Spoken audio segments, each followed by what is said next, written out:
എന്താണെന്ന് ചോദിച്ചാൽ പ്രിയങ്ക ഇന്റർവ്യൂ ചെയ്ത സമയത്ത് അയ്യോ പ്രിയങ്ക ആകെ പാക്ക് പോലെ ഉണങ്ങിപ്പോയല്ലോ എന്നുള്ള രീതി, അതായത് മെലിഞ്ഞു പോയല്ലോ എന്നുള്ള രീതിയിലൊന്ന് ആനി പറഞ്ഞു. അത് എടുത്തൊരു പെൺകുട്ടി റിയാക്ട് ചെയ്തു. അത് റിയാക്ട് ചെയ്തത് എന്താ വെച്ചാൽ ബോഡി ഷെയ്മിങ് ആണ് എന്നുള്ള രീതിക്കാണ്. അതായത് ഒരാളെ കാണുമ്പോൾ അവർ മെലിഞ്ഞു പോയെന്ന് പറയുന്നത് ആ ഒരു നാടൻ ഭാഷയൊക്കെ ഉപയോഗിച്ച് പുള്ളിക്കാരി പാക്ക് പോലെ ആയല്ലോ എന്നൊക്കെ പറയുന്നത് ചുട്ടിച്ചുളിഞ്ഞു പോയല്ലോ എന്നുള്ള രീതിക്ക് പറഞ്ഞു. പക്ഷെ ആനിയുടെ വീട് ഏതാണ് പാലാണെന്നാണ് എനിക്ക് തോന്നുന്നത്. ഞാനും ആ ഭാഗത്തൊക്കെ തന്നെ ഉള്ളതാണ്. ഞങ്ങളുടെയൊക്കെ നാട്ടിൽ ഒരു സ്നേഹത്തിന്റെ പുറത്താണ് ആ ഒരു വാചകം വരുന്നത് തന്നെ കേട്ടോ. എനിക്കറിയാവുന്നതുകൊണ്ട് അല്ലാതെ നീ അങ്ങ് മെലിഞ്ഞ് വൃത്തികേടായി പോയല്ലോ നിന്നെ കാണാൻ എന്നൊക്കെ പറഞ്ഞ് ഒരാൾ മുന്നിൽ വന്ന് നിൽക്കുമ്പോഴേ അപ്പം തന്നെ നമ്മൾ അയ്യോ എന്ത് പോരാടി നീ മെലിഞ്ഞ് വൃത്തികേടായി പോയല്ലോ ഇങ്ങനെയൊക്കെ പറഞ്ഞാൽ വേണേ അവളെ ഒന്ന് കുത്തി നോവിക്കാനാന്നൊക്കെ. അതല്ലാതെ ഇങ്ങനെ ആനി ഉപയോഗിച്ച പോലത്തെ ഭാഷയാണെങ്കിൽ വേദനിപ്പിക്കാൻ പറയുന്നതല്ല, അവരോടുള്ള കൂടുതൽ സ്നേഹവും കരുതലും നമ്മളവരെ ശ്രദ്ധിക്കുന്നുണ്ട് എന്നൊക്കെയുള്ള രീതിയിൽ വേണം എടുക്കാം. ഇനി അതല്ല, പുതിയ ന്യൂജൻ പിള്ളേർക്ക് ഇപ്പം അങ്ങനെയല്ല തോന്നിയത്, കംപ്ലീറ്റ് ബോഡി ഷെയ്മിങ് ആണ്. ശരിക്കും പറഞ്ഞാൽ ബോഡി ഷെയ്മിങ് തടിച്ചിട്ടുണ്ട് നീ ആ വൃത്തികേടായതോടി എന്നൊക്കെ പറഞ്ഞാലും ബോഡി ഷെയ്മിങ് ആണ്. ഇതങ്ങനെയല്ല ഉദ്ദേശിച്ചത്, മാനി അങ്ങനെ ഉദ്ദേശിച്ച് പറഞ്ഞല്ലെന്നുള്ളത് എനിക്കങ്ങനെയേ തോന്നുന്നുള്ളൂ. ഞങ്ങളൊക്കെ അങ്ങനെ പറയാറുള്ള ഒരു നാടൻ ഭാഷയാണ്. അപ്പോൾ ഏതായാലും ഒരു പെൺകുട്ടി അത് എടുത്ത് റിയാക്ട് ചെയ്തു, അതിന് മില്യൺ കണക്കിന് വ്യൂസ് കിട്ടി. അപ്പോൾ ആനിയുടെ മകൻ ഒരു വ്ളോഗ് തുടങ്ങിയിട്ടുണ്ട്. അപ്പോൾ ആനിയോട് തന്നെ നേരിട്ട് ഈ ഫെമിനിസം എന്താണെന്നും ഈ പ്രിയങ്ക ഇങ്ങനെ പറഞ്ഞതിനെ കുറിച്ചൊക്കെ കാണിച്ചു കൊടുത്തിട്ട് സംസാരിക്കുന്നുണ്ട്. നമുക്ക് ജസ്റ്റ് കേട്ട് തുടങ്ങാം. ഞാനിത് സേവ് ചെയ്ത് വെച്ചു. Guys, she is not ready for this. Okay, Annie ചേച്ചിയുടെ comment will ruin her peace.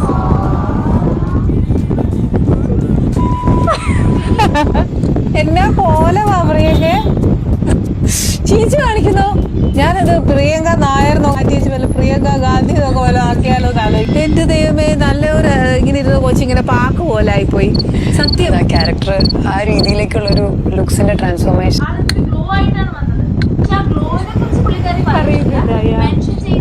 ആനിയിപ്പോൾ പറയുന്നുണ്ട്, ആനിയോട് ഞാൻ ചോദിക്കുന്നത് ആരും ബോഡി ഷേമിങ് ചെയ്യാനോ ഒന്നിനും ആനി ഉദ്ദേശിച്ചിട്ടില്ല എന്ന് പറയുന്നുണ്ട്. നമ്മളൊന്ന് വെയിറ്റ് കുറഞ്ഞാല് ഇവര് തന്നെ ബോഡി ഷെയിം ചെയ്യും.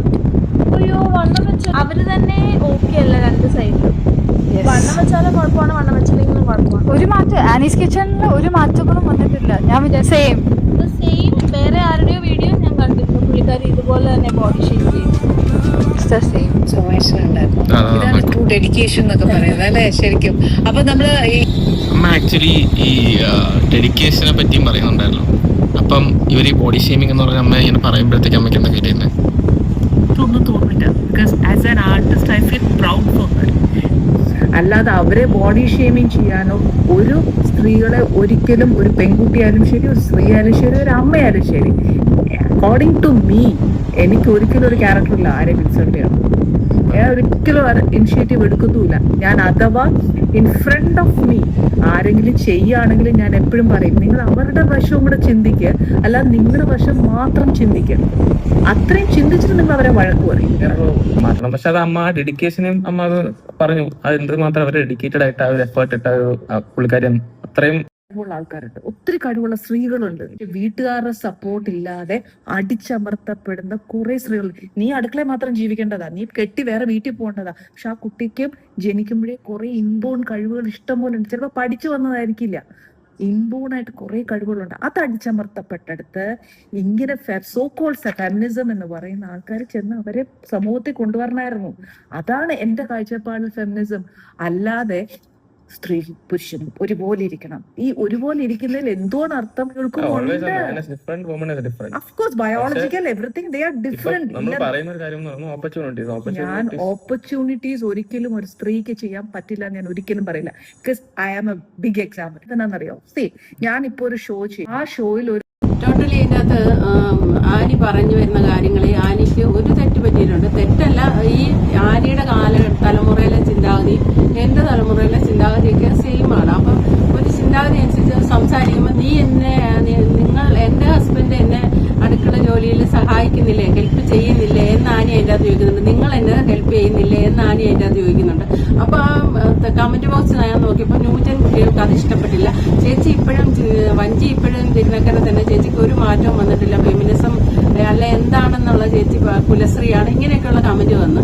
അത് എന്താണെന്നറിയാം, അത് ആ ഒരു കാലഘട്ടത്തിന്റെ ചിന്താഗതി ചിന്താഗതി. അതായത് സ്ത്രീ അടുക്കള ജോലി കിച്ചൺ വർക്ക് കംപ്ലീറ്റ് ചെയ്യുന്നു, പുരുഷനൊന്ന് സഹായിക്കുന്നു, ഹെൽപ്പിംഗ് എന്നുള്ള ഒരു വാക്ക് ഉപയോഗിക്കുന്നതാണ് പുതിയ തലമുറയ്ക്ക് ഇഷ്ടപ്പെടാതെ.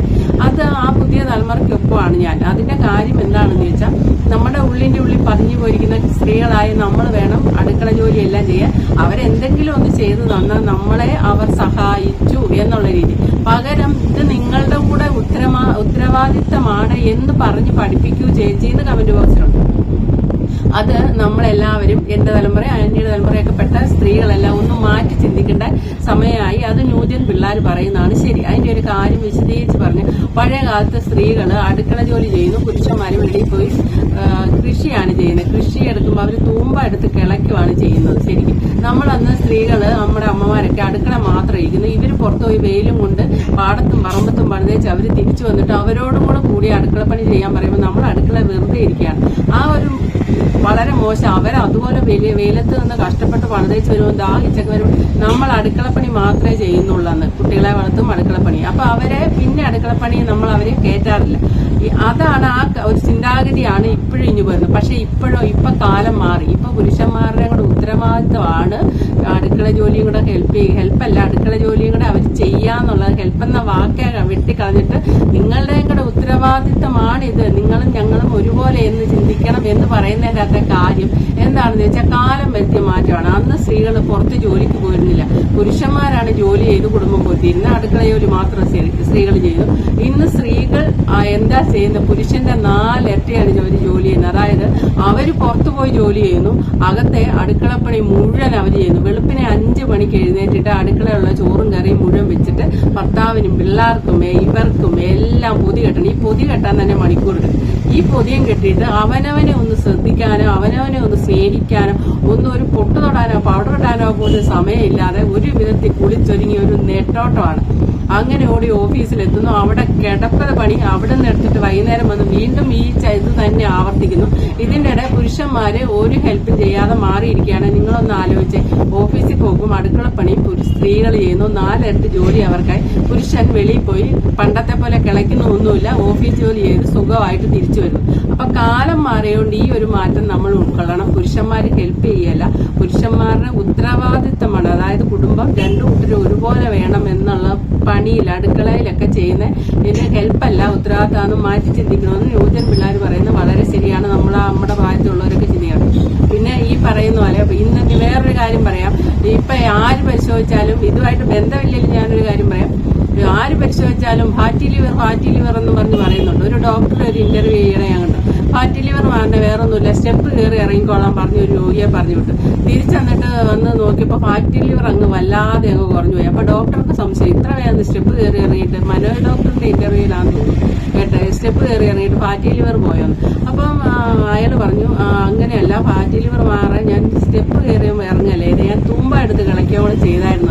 അതിൽ നിന്നൊരു കാര്യം നമുക്ക് മനസ്സിലാവും. പണ്ടത്തെ കാലത്ത് എല്ല് മുറിയെ പണിയെടുക്കുക, പല്ല് മുറിയെ തിന്നുക. അതായത് ചോറ് വാരി നമ്മളിപ്പോ തിന്നുന്നതിന് നമുക്കൊരല്പം തിന്നുമ്പോൾ വയറ് നിറയും. പണ്ടത്തെ കാലത്ത് ചോറ് ഇഷ്ടം പോലെ കഴിച്ചു. അവർക്ക് ആർക്കും ഫാറ്റി ലിവർ വന്നില്ല. അതെന്താണെന്ന് ചോദിച്ചാൽ അവർ അന്നത്തെ കാലത്ത് അതുപോലെയാണ് അവർ പണിയെടുത്തിരുന്നത്. ആ കഴിക്കുന്ന ചോറ് കാർബോ മുഴുവൻ കത്തിപ്പോകുന്ന രീതിയിൽ അവർ പണിയെടുത്തു. ഇന്നത്തെ ആണുങ്ങള് അതുപോലെ ചോറുണ്ടാ അത് കത്തിപ്പോകാനുള്ള പണി അവരെടുക്കുന്നില്ല. അവർ ഇതുപോലെ ആഹാരം കഴിച്ചിട്ട് നേരെ കയറി മൊബൈൽ തോണ്ടുക ചെയ്യുന്നത്. അവരൊരു പണി ഇപ്പൊ ചെയ്യുന്നില്ല. ഈ അടുക്കള ജോലിയോടനുബന്ധിച്ച് ഞാൻ പറഞ്ഞാണ്, പണ്ടത്തെ ആണുങ്ങളെ വെച്ച് ഇപ്പോഴത്തെ ആണുങ്ങളെ നമ്മൾ കണക്ക് കൂട്ടരുത്.